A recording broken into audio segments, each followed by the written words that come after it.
Well, let's get straight into this, shall we? Should you buy the game? Yes. All the games, no idea. So, let me tell you why, though. Or at least my opinion as to why I think the game is great. Now, when I first booted into it, I was expecting some British post-apocalyptic chaos, but that is not actually what I got. It's not really post-apocalyptic. It was more actually just vibrant, bright, and really amazing world detail. Loved it. Instantly just got immersed in the world.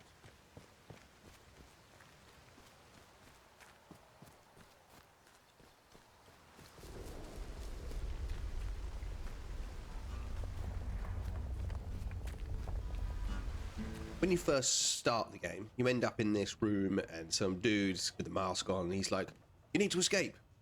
And it's like, oh, okay, I need to escape. How do I do that?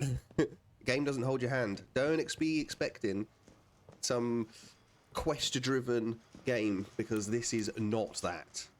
You kind of do get quests, but they're more hints than actual quests. For the first hour, 2 hours of the game I was playing, I ended up somewhere where I definitely should not have been. I was being shot and killed and all sorts, far too much. So I thought to myself, I best backtrack here. So yeah, don't do what I did.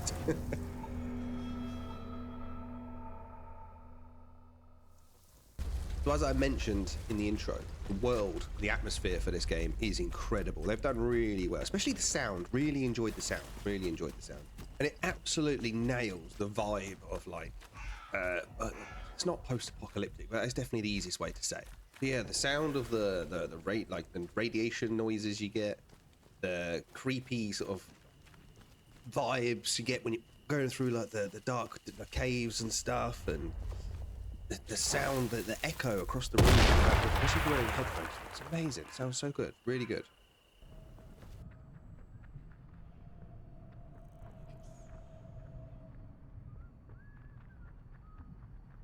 It also had, like, for me, it had like Metro vibes, you know?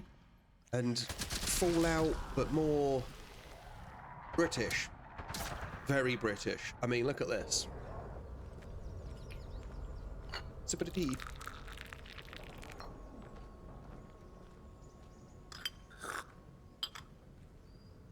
As for the combat, the shooting feels surprisingly good, like satisfying almost. Like all the reload animation looks great. The actual guns themselves feel great, and it's just all round really, like, they're good to use. Like, I don't know, it's hard to explain.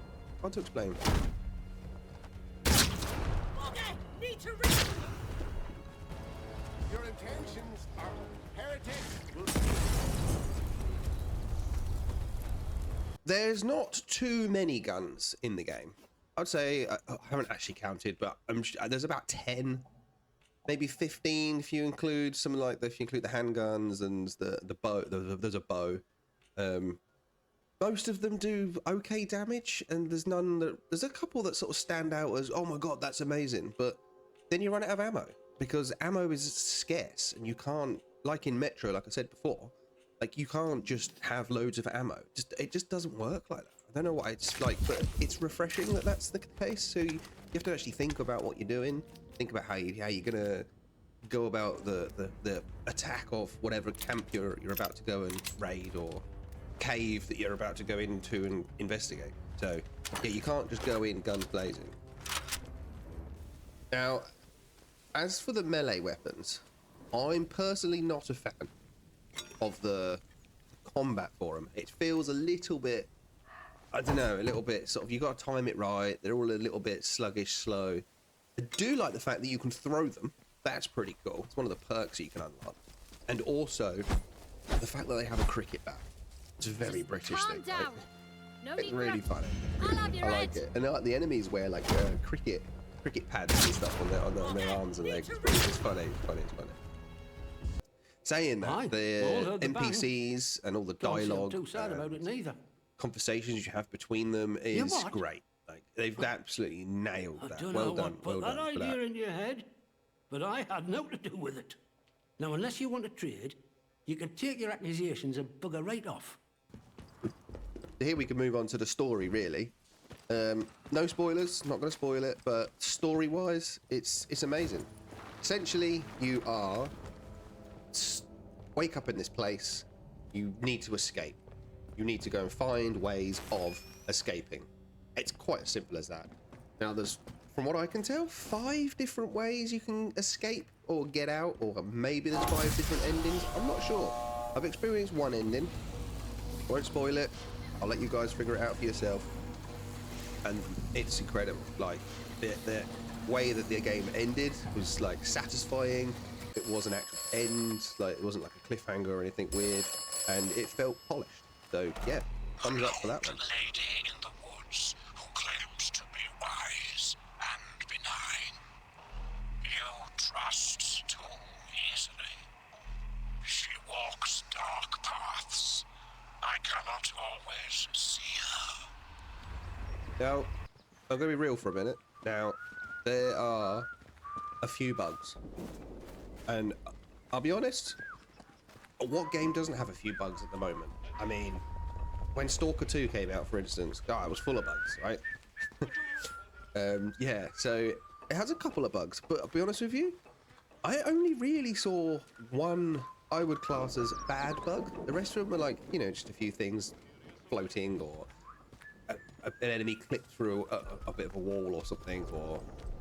But yeah, and none of the ones that I saw or witnessed were game breaking.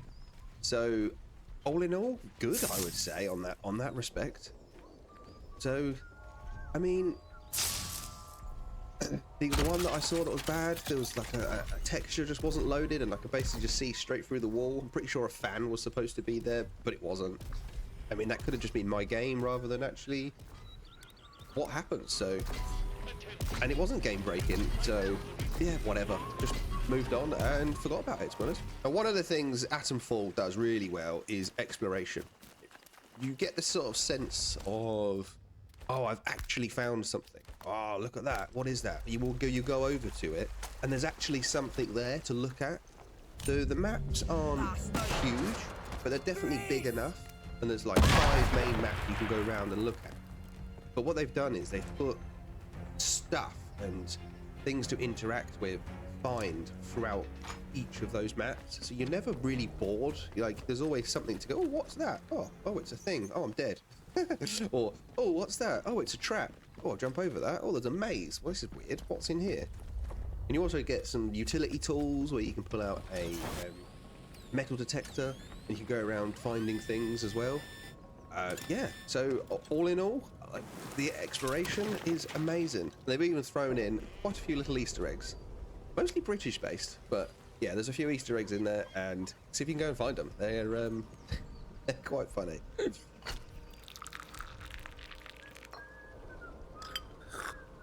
There's also a crafting feature built into the game. It's not massive, but it's not complicated, and it's enough. I think they've got the right amount of go around collecting stuff to be able to craft these things. And you can't just craft loads of stuff and have it all in your inventory, because they take up inventory slot space. So you're sort of limited to what you can and can't craft. Personally, I didn't find myself crafting much. And I also didn't find out about weapon crafting and upgrading until quite late on in the game, because I just didn't find the book to be able to do it. But yeah, the crafting's good, I think, personally. I think there's a good balance of, like I said, finding stuff without going too sort of like horde monkey gobbling, you know. So, my final verdict. I loved it. Very good game, very enjoyable. I don't really have much bad things to say about it. It's not perfect. There were a few little glitches and a few things that were a bit, all right, fair enough. But is it fun? Absolutely. It's incredibly fun. And there's loads of replayability as well. So, you know, it's sort of investigation, it's slightly confusing at times, and it's creepy, but like the lore and story is quite deep and really enjoyable. So if I had to give it a out of 10, I'd I'd honestly give it a 9. Like, I really, really enjoyed it. It's up there with one of my favourites of the past 5 years, I'd say. If you like first-person survival games that don't baby you or hold your hand to get the quests done, then yeah, I would definitely say this one's for you. It's got plenty of soul, it's got mystery, you've got spooky vibes, you've got cool weapons that feel good, and you've got a great storyline. I mean, what more do you need? What more do you need? Anyway, that wraps up the review for me. This is my first ever review, and if you've watched all the way to the end, thank you very much. If you wouldn't mind hitting the subscribe and like button and show your support by washing a comment below and just say, good review, mate, or something. I don't know. It'll give me a bit of confidence, I suppose. Like I said, this is my first one. Anyway, take care, all the best, and hope you enjoy the game. Take care.